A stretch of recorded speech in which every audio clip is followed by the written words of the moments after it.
Bonjour à tous, bonjour les membres. C'est Jeunesse Science, en sigle JS. Nous venons avec cette plateforme pour l'éducation de la jeunesse aujourd'hui. Les passionnés de la science, nous sommes là disponibles pour vous et nous allons mettre à votre disposition les cours de mathématiques, physique, chimie et d'autres choses, les exercices, les fichiers PDF. Donc nous sommes là pour ces programmes. Sans plus tarder, nous allons vous emmener directement à traiter des exos, des physiques, chimie. Nous appelons beaucoup. Venez nombreux, venez s'abonner, commenter, liker et puis nous sommes là, bien disponibles pour vous. Nous avons notre programme qui était attendu par tous. Jeunesse et Sciences est là pour vous faire comprendre la chimie physique et les mathématiques. Alors pour rentrer aujourd'hui, nous avons prévu un programme de faire un exercice de chimie. Et puis, je vous conseille d'aller sur les commentaires après avoir vu la démarche qu'on va traiter cet exercice. Et puis, nous allons débattre, on va partager, on va aimer, on va être dans les chaînes YouTube, TikTok et WhatsApp. Alors, sans plus tarder, nous allons aller droit dans l'exercice de chimie. Et puis, je vais vous emmener ici sur l'exercice qui est là. Nous avons l'exercice, on dit, on brûle complètement 2 moles de butane dans les conditions normales de température et de pression. Ça signifie que non, on brûle le butane dans les 5 TP. Alors la question, c'est de calculer la quantité d'eau formée et celle de dioxygène nécessaire à cette combustion. La première chose, le premier message, c'est de capter que non, le butane est un hydrocarbure saturé à pour formule brute C4H10. Alors, le deuxième message, c'est de savoir que nous sommes on brûle complètement, donc nous sommes dans la combustion complète. Alors, pour écrire l'équation de la combustion complète d'un hydrocarbure, donc on va additionner l'hydrocarbure plus le dioxygène comme réactif et quand je vais au produit, ça va me donner le CO2 plus le dégagement des dioxyde de l'eau. Ça veut dire le dégagement de l'eau est là, dégagé, et le dioxyde de carbone.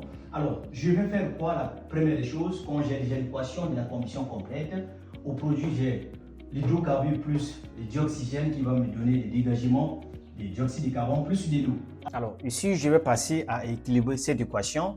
Donc, pour équilibrer cette équation chimique, je vais aller atome par atome. Je commence par les atomes du carbone. J'ai 4 atomes de carbone ici au réactif et au produit, j'en ai un seul atome de carbone. Donc, il y a déficit au produit. Donc, il me faut ajouter un 4 devant le CO2. Alors, après avoir équilibré les carbones, je vais voir les hydrogènes. Ici, au réactif, nous avons 10 et au produit, nous avons 2. Il y a déficit toujours au produit. Comment faire? 2 fois combien pour avoir les 10? 2 fois 5. Je vais ajouter le 5 ici. Alors, après avoir équilibré le carbone et les hydrogènes, je vais aller équilibrer maintenant l'oxygène. Je vois au réactif ici, j'ai 2 atomes d'oxygène et au produit, j'ai 2 corps qui à la présence de l'oxygène. Donc ici, j'ai 4 fois 2 qui va me donner 8 plus là, j'ai 5 fois 1 ici, il y a un seul atome d'oxygène qui va me donner 5. Je fais 5 plus 8 qui va me donner 13. Je vais constater qu'il y a déficit ici au réactif. Comment faire? Je vais faire le partage des coefficients. Ça veut dire le 13 qui était au produit vient ici devant le dioxygène et le 2 qui était ici au réactif va multiplier tout coefficient qui est devant le corps là où est la présence de l'oxygène. Donc 2 fois 4 qui va me donner 8, 2 fois 5 ici qui va me donner 6. Ok, là maintenant, je viens d'ajouter quelque chose devant les atomes de carbone. Je vais revoir mon équation. Est-ce que les atomes de carbone sont équilibrés? Je vais voir ici, j'ai 4. Là, j'ai 8. Donc, il y a déficit ici. 4 fois combien pour avoir 8? 4 fois 2. Donc, je vais ajouter 2 ici. Et quand je vais vérifier, 2 fois 4, 8. Ici, j'ai 8 fois 1, ça donne 8. Les atomes d'hydrogène, 10 fois 2, ça donne 20. Ici, je viens 10 fois 2, ça donne 20. Et je passe à revoir les oxygènes. Là, j'ai 13 fois 2 qui va me donner 26. Là, j'ai 8 fois 2 qui va me donner 16 plus 10 fois 1 qui va me donner 10 qui donne aussi 26. Voici, mon équation est bel et bien équilibrée. Alors, après avoir équilibré cette équation de la combustion complète du butane, la question c'est de calculer la quantité d'eau formée. Alors, je vais vous montrer une méthode, une règle qui est très simple. La règle, c'est la règle de proportion. La règle de proportion dit ceci: chaque coefficient qui est devant le corps chimique, ici, nous avons le butane, son coefficient c'est 2. On va faire le rapport sur la quantité de matière du butane. Et je viens ici, le dioxygène a pour coefficient 13 sur la quantité de matière du dioxygène. Et je vais de l'autre côté, j'ai le coefficient comme 8 sur la quantité de matière de CO2.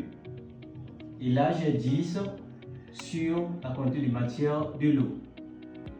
Alors, après avoir étalé cette règle, je vais faire ceci. La règle ici, on va associer chaque rapport du réactif égal au rapport du produit. Ça veut dire tout simplement que ma question, c'est de calculer la quantité d'eau formée. C'est cette quantité de matière qui est au dénominateur. Donc, connaissons 2 moles du butane.